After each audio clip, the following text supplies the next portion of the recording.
You've sailed at US Sailing's Rolex Miami OCR, and you're here at the Skandia Sail for Gold Regatta. How do you compare the two? Well, this is a much easier venue to sail out of because it's a really short, quick sail out to the course. So it's, nice short days on the water, which is good for us, and good to get straight to racing and get straight out there. Obviously, this is a much bigger regatta, and I think this is probably the strongest field of any World Cup event other than a World Championships that I've ever seen. The level of quality is fantastic here, whereas Miami tends to be very deep in the top 15 and then drop off quite quickly after that. And I understand you were in Perth in 2009 as part of the Emerging Nations program. What did that teach you? Yeah, I was, and that was a fantastic opportunity, more than anything, to learn what I didn't know and to learn Perth as a home port.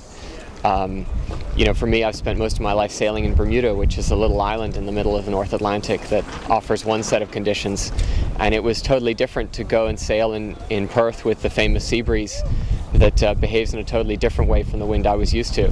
And so in effect I was sailing in a way that made sense for a little oceanic island and not for a coastal sea breeze. So for me, it was just a way to learn about the wind and to grow my skill in a really focused environment that I could never get at home.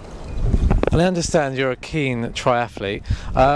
What principles of the triathlons that you've competed in have you brought over to sailing?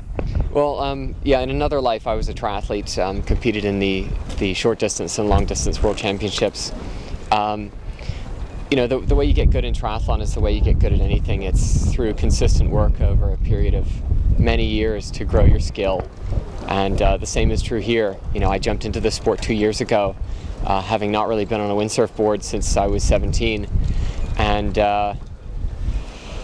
it's been just a daily grind of making sure I get out on the water and do the work I need to do to get better, and obviously it's a very long road, and I'm very humbled and honored to be able to stand here as an athlete of 2 years in this sport next to guys who are winning Olympic medals before when I was a teenager. So